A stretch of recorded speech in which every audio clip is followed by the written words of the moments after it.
Hello students, चलिए आज बात करते हैं। इम्पोर्टेंट टॉपिक है। आज हम लोग बात करेंगे भारतीय रिजर्व बैंक यानी रिजर्व बैंक ऑफ इंडिया पे। इससे पहले भी मैंने फाइनेंशियल मार्केट चैप्टर का फर्स्ट पार्ट आपके साथ साझा किया था। इसमें मैंने बैंकिंग सेक्टर पर कुछ चर्चा की थी। जिन स्टूडेंट्स ने हमारे फिनेंशियल मार्केट के फर्स्ट वीडियो को अभी तक नहीं देखा है, नीचे डिस्क्रिप्शन बॉक्स में उसका लिंक दिया गया है। आप लोग पहले उस वीडियो को देख लीजिए। इसके बाद इस वीडियो को देखेंगे तो सारी चीज़ें आपको बहुत अच्छे ढंग से क्लियर होंगी। और जिन लोगों ने फर्स्ट पार्ट को देखा है वो लोग हमारे इस सेकेंड पार्ट को भी बहुत ही आराम से देखेंगे। एक एक टर्म्स को मैं आपके साथ क्लियर करूँगा। चलिए बात करते हैं भारतीय रिजर्व बैंक की स्थापना कैसे हुई, यानी इस्टेब्लिशमेंट ऑफ आरबीआई। आरबीआई की इस्टेब्लिशमेंट यानी आरबीआई की स्थापना किसकी सिफारिश पर हुई, आरबीआई कैसे काम करता है, आरबीआई का कंट्रोलिंग एंड मैनेजिंग सिस्टम क्या है, आरबीआई का गवर्नर कैसे नियुक्त होता है यानी कौन उसे अपॉइंट करता है और कैसे अपॉइंट होता है, आरबीआई के गवर्नर की क्या क्वालिफिकेशंस होती हैं यानी उनकी एलिजिबिलिटी क्या होती है। आज हम लोग इन सब टॉपिक्स पर आराम से बात करेंगे। ये टॉपिक आरबीआई कॉम्पिटिटिव सेक्टर के स्टूडेंट्स के लिए भी बहुत इंपॉर्टेंट है और एकेडमिक स्टूडेंट्स के लिए भी बहुत इंपॉर्टेंट है। चलिए बात करते हैं रिजर्व बैंक ऑफ इंडिया यानी रिजर्व बैंक ऑफ इंडिया यानी भारतीय रिजर्व बैंक। चलिए देखिए बेटा, 1913 से 1917 यानी फ्रॉम 1913 टू 1917 इसे बैंकिंग संकट काल की अवधि कहते हैं। इसे क्या कहते हैं? बैंकिंग संकट काल की अवधि यानी struggling period of banking sector. यानी इस 1913 से 1917 के बीच का समय बैंकिंग सेक्टर के लिए बहुत ही स्ट्रगलफुल टाइम था। क्यों? Due to first world war यानी प्रथम विश्व युद्ध के कारण बैंकिंग सेक्टर 1913 से 1917 के बीच बहुत ही संघर्ष की स्थिति में था। इसलिए इस पीरियड को बैंकिंग संकट काल की अवधि के नाम से जाना जाता है। Due to first world war, इसको हम लोग लिख सकते हैं फर्स्ट वर्ल्ड वार यानी प्रथम विश्व युद्ध के कारण यह पीरियड बैंकिंग संकट काल की अवधि कहा जाता है। पहला एमसीक्यू यहां से बन रहा है कि बैंकिंग संकट काल की अवधि कब से कब तक कहा जाता है? 1913 से 1917। From 1913 to 1917 struggling period of banking sector due to first world war, right. इसी के साथ 1914 और 1915 यानी 1914, 1915 में एक आयोग, इससे पहले वाले फर्स्ट पार्ट में मैंने कमीशन की चर्चा की है। यहाँ पर चैम्बरलिन आयोग यानी चैम्बरलिन कमीशन, चैम्बरलिन आयोग बना 1914, 1915 में चैम्बरलिन आयोग बना। और इस चैम्बरलिन आयोग ने अपने इंडियन बैंकिंग सिस्टम को कंट्रोल करने के लिए यानी भारत में जो बैंकिंग प्रणाली थी, इस बैंकिंग सिस्टम को कंट्रोल करने के लिए सेंट्रल बैंक की डिमांड की। क्या इन्होंने क्या किया? भारतीय बैंकिंग प्रणाली को कंट्रोल करने के लिए भारत सरकार से सेंट्रल बैंक की डिमांड की। किसकी डिमांड की? सेंट्रल गवर्नमेंट ने, जो सरकार थी, सरकार से सेंट्रल बैंक यानी केंद्रीय बैंक की मांग की। इनकी मांग के आधार पर जनवरी 1921 1921 जनवरी यानी चैम्बरलिन आयोग की सिफारिश पर जनवरी 1921 में, जो आपको बताया जा चुका है पहले, इंपीरियल बैंक ऑफ इंडिया यानी imperial bank of India, imperial bank of India. बेटा आपको बताया गया था कि 3 बैंकों के मर्जर से इंपीरियल बैंक ऑफ इंडिया बना है। Bank of Bengal, bank of Madras और bank of Bombay. Bank of Bengal, bank of Madras और बैंक ऑफ बॉम्बे, इन तीनों बैंकों के मर्जर से इंपीरियल बैंक ऑफ इंडिया बना। 1914-15 में चैम्बरलिन आयोग ने सरकार से केंद्रीय बैंक यानी सेंट्रल बैंक की डिमांड की। जनवरी 1921 में इस चैम्बरलिन आयोग की सिफारिश पर इंपीरियल बैंक ऑफ इंडिया को सरकार ने केंद्रीय बैंक के रूप में कार्य करने के लिए अथॉरिटी दे दी। क्या किया? 1921 में इंपीरियल बैंक ऑफ इंडिया को एज अ सेंट्रल बैंक कार्य करने की अनुमति सरकार ने प्रदान कर दी। यानी इंपीरियल बैंक ऑफ इंडिया को जनवरी 1921 में सेंट्रल बैंक के फॉर्म में काम करने की अनुमति सरकार ने प्रदान कर दी और इंपीरियल बैंक ऑफ इंडिया ने जनवरी 1921 से सेंट्रल बैंक के फॉर्म में काम करना शुरू कर दिया। 1926-27 यानी 1926-27 1926-27 में एक नया आयोग, इसका नाम है हिल्टन यंग आयोग, हिल्टन यंग कमीशन, इसको इंग्लिश में बोलते हैं हिल्टन यंग कमीशन। इसको हम लोग रॉयल कमीशन के नाम से भी जानते हैं। बहुत ही इंपॉर्टेंट क्वेश्चन कि रॉयल कमीशन किसे बोलते हैं? हिल्टन यंग आयोग को। रॉयल कमीशन जो नाम है वो हिल्टन यंग आयोग का ही नाम है, यानी हिल्टन यंग आयोग को रॉयल कमीशन, रॉयल आयोग के नाम से जानते हैं। हिल्टन यंग आयोग की स्थापना 1926-27 के आसपास हुई, यानी इस समय हिल्टन यंग आयोग ने अलग से सेपरेट सेंट्रल बैंक की डिमांड की। मतलब भारत सरकार से इन्होंने अलग से एक केंद्रीय बैंक की मांग की, यानी इन्होंने कहा कि अलग से एक केंद्रीय बैंक हमारे अकॉर्डिंग होना चाहिए। तो एक ही कंट्री में दो दो सेंट्रल बैंक काम कैसे करेंगे? तो आरबीआई ने सरकार ने इंपीरियल बैंक ऑफ इंडिया को जनवरी 1921 में जिसे कार्य करने की अनुमति दी थी, यहां पर इसे कार्य करने की अनुमति अब जो दी थी वो वापस ले लिया, वहीं पर उसे रोक दिया, क्योंकि इन्होंने कहा कि कंट्रोल करने के लिए, बैंकिंग सेक्टर को कंट्रोल करने के लिए एक अलग से आप क्या करिए, सेंट्रल बैंक बनाइए। तो अब दो दो सेंट्रल बैंक कैसे हो सकते थे? तो इनकी सिफारिश के आधार पर, यानी हिल्टन यंग आयोग की सिफारिश के आधार पर इन्होंने आरबीआई की स्थापना, यानी आरबीआई का मतलब भारत में एक केंद्रीय बैंक की स्थापना पर विचार किया। समझ आया? आरबीआई को तो नाम ही नहीं था वहां पर, लेकिन एक केंद्रीय बैंक होना चाहिए, इस पर इन्होंने इनकी सिफारिश के आधार पर विचार किया।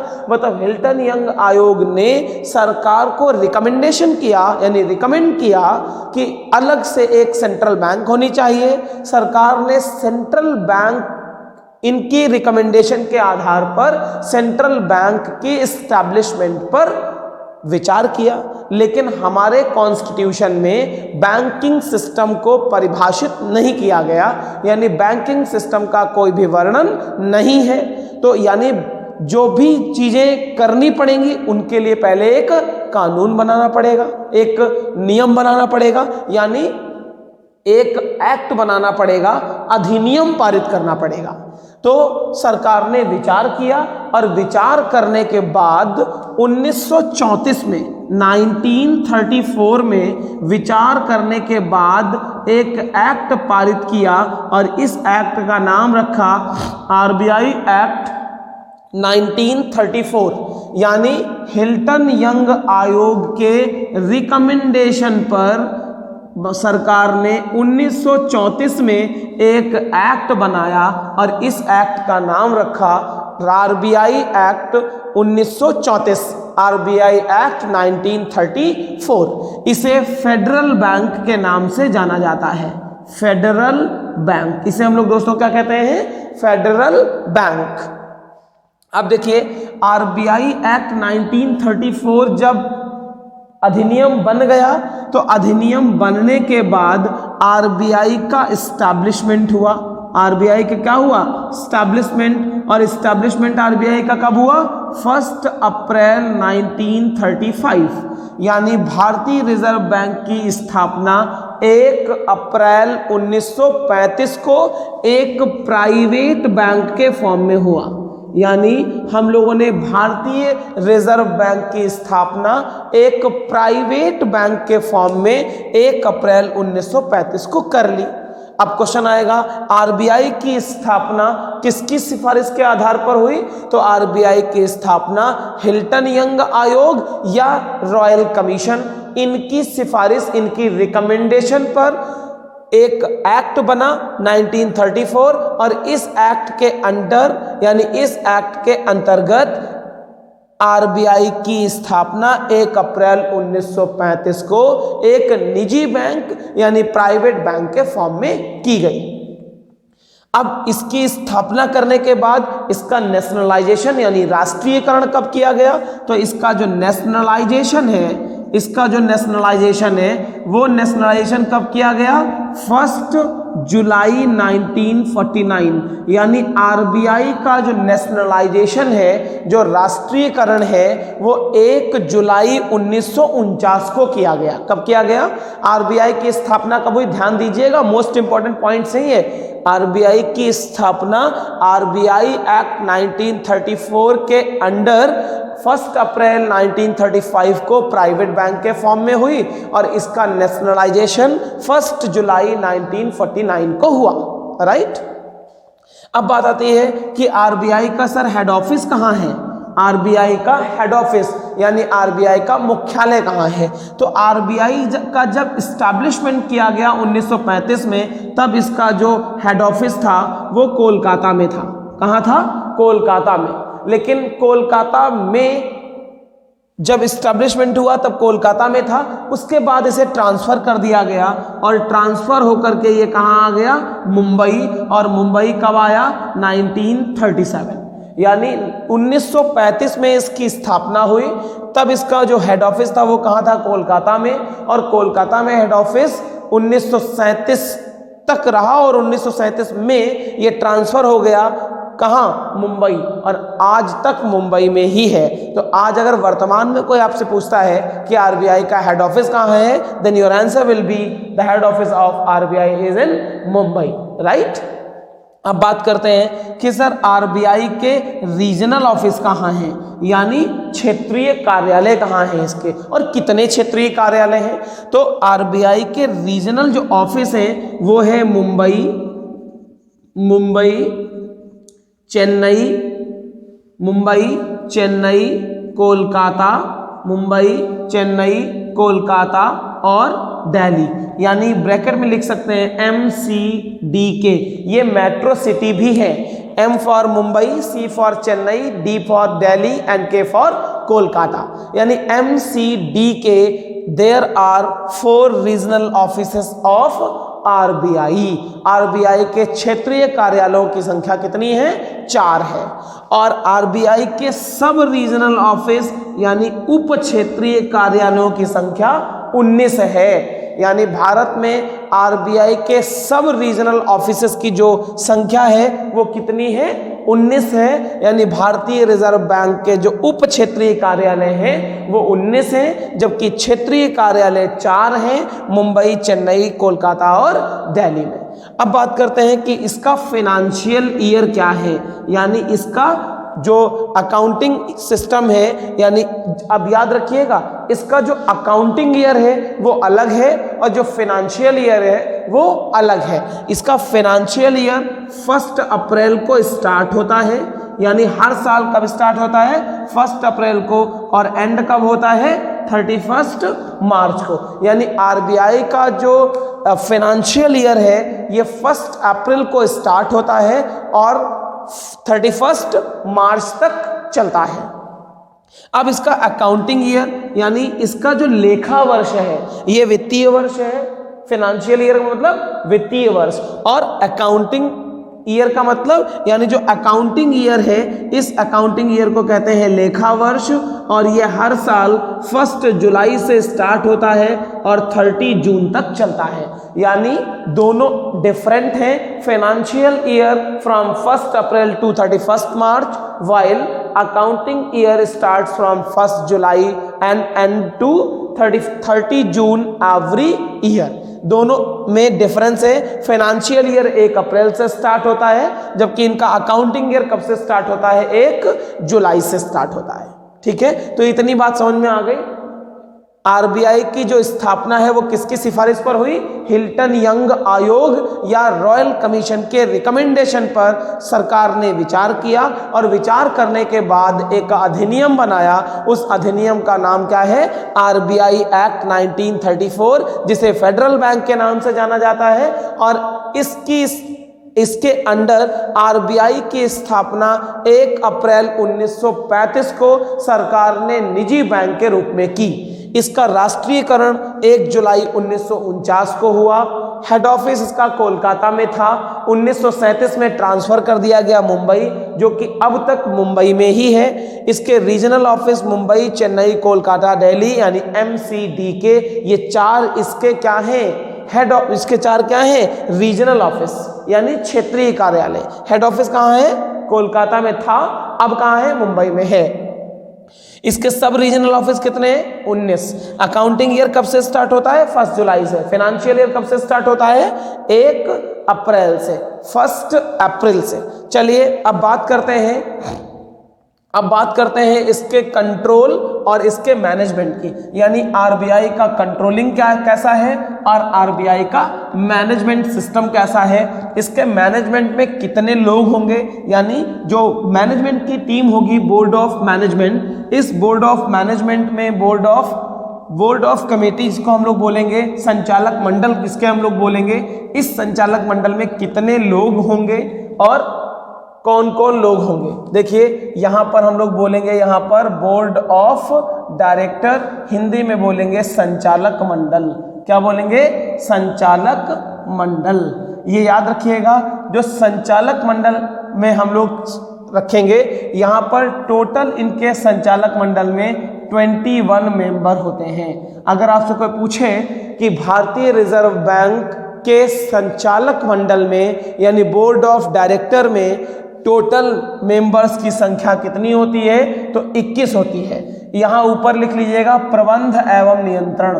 प्रबंध एवं नियंत्रण यानी management and controlling of RBI. RBI manage कैसे होती है और आरबीआई का कंट्रोलिंग सिस्टम क्या है, कैसे इसे कंट्रोल किया जाता है। तो बोर्ड ऑफ डायरेक्टर यानी संचालक मंडल होता है। संचालक मंडल में कितने सदस्य होते हैं? 21 सदस्य। टोटल 21 मेंबर्स होते हैं। इन 21 मेंबर्स में देखो बेटा क्या होता है? एक होता है गवर्नर। एक क्या होता है? गवर्नर। गवर्नर कितना होता है? 1, जिसे आरबीआई का हम लोग गवर्नर बोलते हैं। इसके बाद deputy governor. Deputy governor. Deputy governor की संख्या कितनी होती है? 4। फिर रीजनल गवर्नर। फिर रीजनल गवर्नर, और ये रीजनल गवर्नर भी कितने होते हैं? 4। फिर पर्सन्स। फिर होता है persons nominated. Persons nominated by finance ministry. Finance ministry. Persons nominated by finance ministry. तो फाइनेंस मिनिस्ट्री कितने पर्सन्स को नियुक्त करती है? यानी वित्त मंत्रालय 2 व्यक्तियों की नियुक्ति करती है। और इसके बाद अदर मेंबर्स और अदर मेंबर्स में होते हैं 10। टोटल करिए 4, 4, 8, 2, 10 और 11 और 10, 21। 21 मेंबर होते हैं। यानी आरबीआई के संचालन मंडल में, यानी जो इनका बोर्ड ऑफ डायरेक्टर का जो मैनेजिंग सिस्टम है, इस मैनेजिंग कमेटी में टोटल कितने मेंबर होते हैं? 21 मेंबर होते हैं। एक होता है आरबीआई का गवर्नर, यानी आरबीआई का गवर्नर 1 होगा।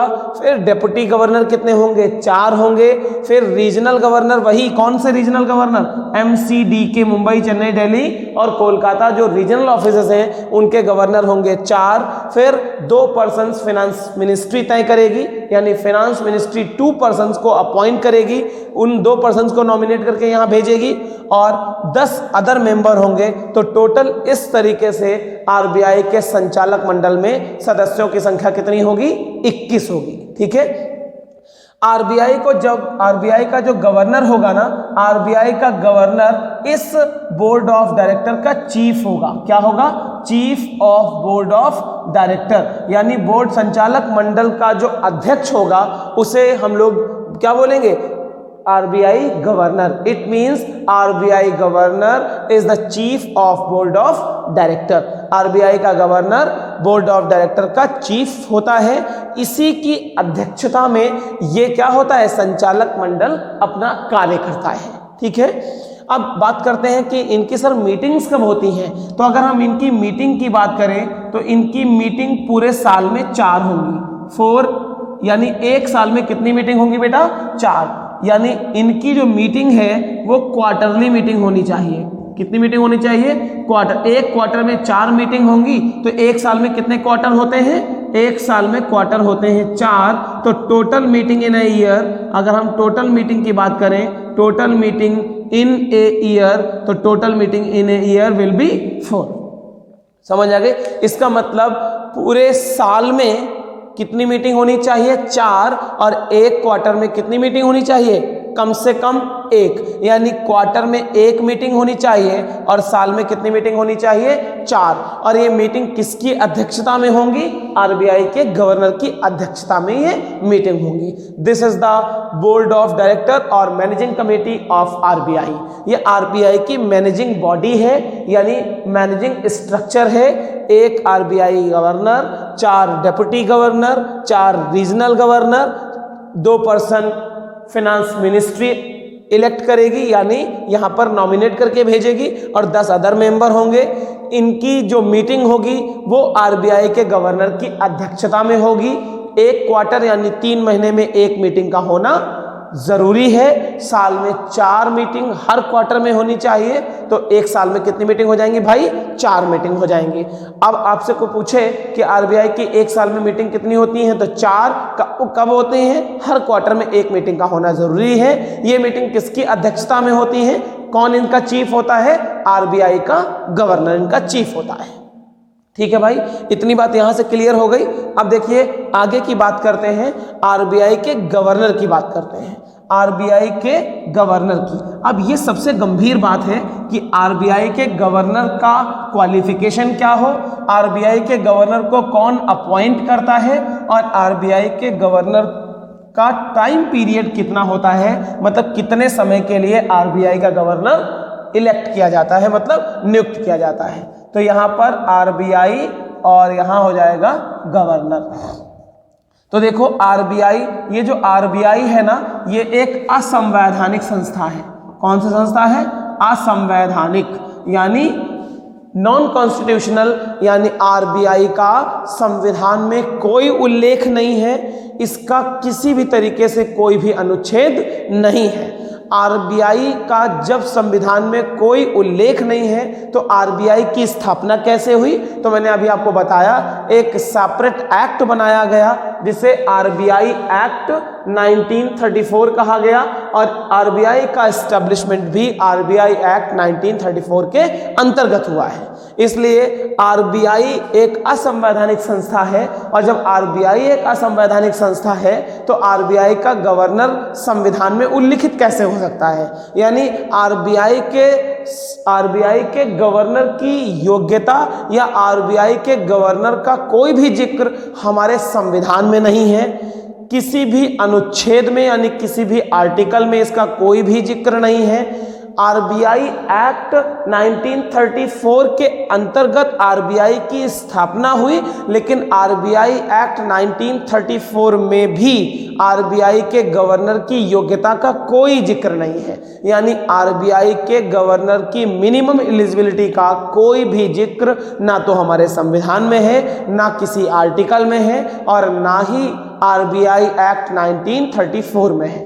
तो बात उठती है कि सर आरबीआई के गवर्नर की मिनिमम एलिजिबिलिटी क्या होगी और कौन इसे तय करेगा। तो सबसे पहला क्वेश्चन ये आता है कि आरबीआई के गवर्नर को नियुक्त कौन करेगा, अपॉइंट कौन करेगा।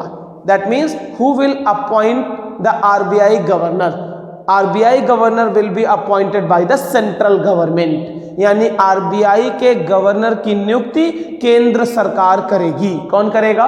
केंद्र सरकार। इसका मतलब अपॉइंटेड बाई, इसका मतलब क्या है भाई? अपॉइंटेड बाई सेंट्रल गवर्नमेंट, यानी आरबीआई के गवर्नर की नियुक्ति करने का अधिकार सेंट्रल गवर्नमेंट को है, केंद्र सरकार को है। और जब इनकी योग्यता का कहीं कोई मापन नहीं है, ना तो कॉन्स्टिट्यूशन में, ना तो किसी आर्टिकल में, और ना ही आरबीआई एक्ट 1934 में, तो जो नियुक्त करेगा वही उनकी योग्यता का मापन करेगा। It means the eligibility of RBI governor will be decided by the central government. इसका मतलब आरबीआई के गवर्नर की योग्यता का मापन या योग्यता को तय करने का अधिकार केंद्र सरकार को ही है। ठीक है ना भाई? तो ये बात पता चल गई कि आरबीआई के गवर्नर की योग्यता कितनी होनी चाहिए, इसे कौन तय करेगा। ठीक है, तो अब बात करते हैं आरबीआई के गवर्नर के नंबर 1। पहली बात यह है भाई, जो हमने यहां लिख दी, RBI governor appointed by the central government, यानी RBI governor will be appointed by the central government. पहला पॉइंट बहुत ध्यान से नोट कर लीजिएगा, RBI governor will be appointed by the central government, first point. Second point क्या होगा? The time period of RBI governor is 3 years, यानी RBI का जो टाइम ड्यूरेशन होता है, जो टाइम पीरियड होता है, वो कितने साल का होता है? 3 साल का होता है।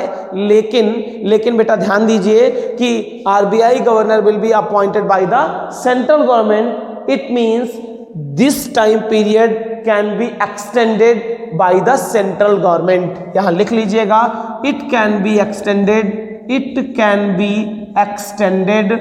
एक्सटेंडेड बाय सेंट्रल गवर्नमेंट, यानी आरबीआई के गवर्नर का जो कार्यकाल होता है वो कितने साल का होता है भाई? 3 साल का। और 3 साल के कार्यकाल को केंद्र सरकार द्वारा बढ़ाया भी जा सकता है, यानी अगर आरबीआई का गवर्नर अपना कार्य ठीक से कर रहा है, कोई प्रॉब्लम नहीं है, तो the time period of RBI governor can be extended by the central government, यानी आरबीआई के गवर्नर के कार्यकाल को और बढ़ाने का अधिकार केंद्र सरकार के पास है। नेक्स्ट नंबर 3 क्या है कि जो बोर्ड ऑफ डायरेक्टर यानी जो संचालक मंडल होता है, इस संचालक मंडल में ये आरबीआई का गवर्नर क्या होता है? चीफ पर्सन होता है, यानी मुखिया होता है, यानी अध्यक्ष होता है, यानी संचालक मंडल का ये आरबीआई का गवर्नर अध्यक्ष होता है। बात समझ में आ गई? अब बात करते हैं फर्स्ट आरबीआई गवर्नर की। बहुत ही इंपॉर्टेंट एमसीक्यूज बन रहे हैं। फर्स्ट आरबीआई का जो गवर्नर है वो कौन है? सर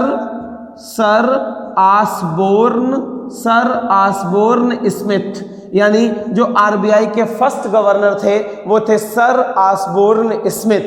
और फर्स्ट इंडियन गवर्नर ये है सी.डी. देशमुख, यानी ये 3rd नंबर के गवर्नर हैं। ये कौन नंबर के गवर्नर है? फर्स्ट जो गवर्नर है वो सर आसबोर्न स्मिथ हैं, जबकि फर्स्ट इंडियन गवर्नर अगर पूछा जाए, ध्यान दीजिएगा, वनडे एग्जामिनेशन के लिए मोस्ट इंपोर्टेंट क्वेश्चन है, फर्स्ट इंडियन यानी प्रथम भारतीय गवर्नर C.D. देशमुख हैं, जो कि 3रे नंबर के गवर्नर हैं। ठीक है, अब अगर इससे पूछा जाए कि वर्तमान गवर्नर कौन है, तो श्री शक्तिकांत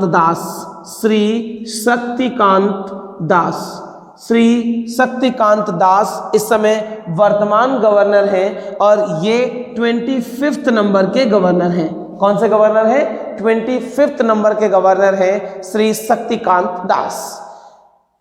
एक दुख की बात यह भी है कि भारतीय रिजर्व बैंक यानी आरबीआई में अभी तक कोई भी महिला गवर्नर नहीं बनी है, यानी भारतीय रिजर्व बैंक की गवर्नर अभी तक कोई भी महिला नहीं हुई है।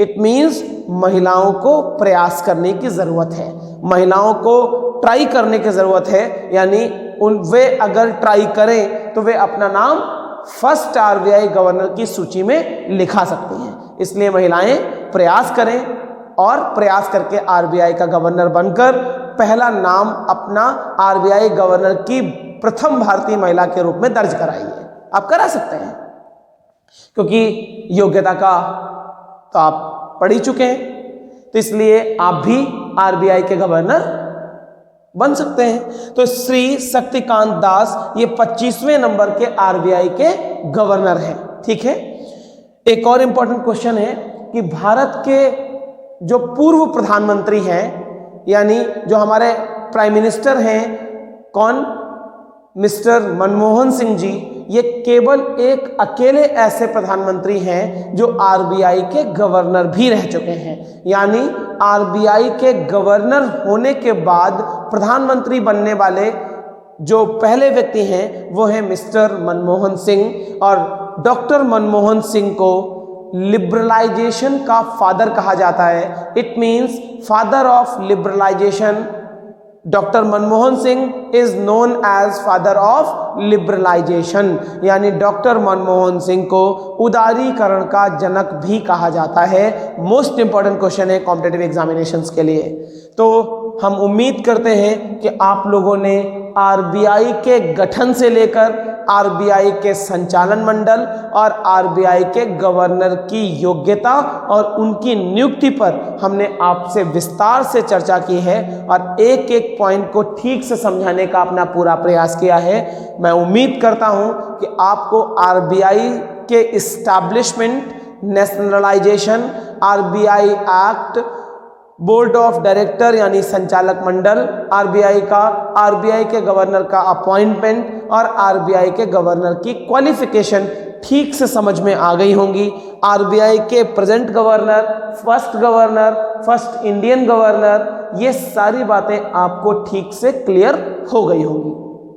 इसके बाद का टॉपिक होगा फंक्शंस ऑफ आरबीआई और इसकी चर्चा हम लोग इस चैप्टर के थर्ड पार्ट में करेंगे। यानी फर्स्ट पार्ट हम लोग पीछे दे चुके हैं।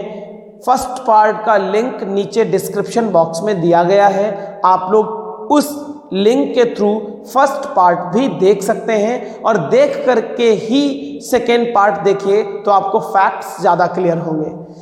थर्ड पार्ट में हम आरबीआई के फंक्शंस की बात करेंगे, मोस्ट इंपॉर्टेंट होगा सभी बच्चों के लिए, इसलिए थर्ड पार्ट भी देखना मत भूलिएगा।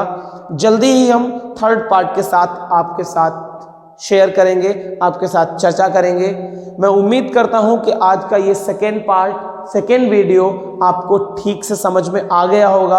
अगर आपकी कोई क्वेरी हो इससे रिलेटेड तो आप नीचे डिस्क्रिप्शन बॉक्स में इंस्टाग्राम के लिंक के थ्रू मुझे अपनी क्वेरी भेज सकते हैं या कमेंट बॉक्स में आकर मुझे कमेंट भी कर सकते हैं। दोस्तों, अपने सभी साथियों तक हमारे इस वीडियो को साझा कीजिएगा ताकि आपके सभी फ्रेंड्स इस वीडियो को देखकर नॉलेज गेन कर पाएं।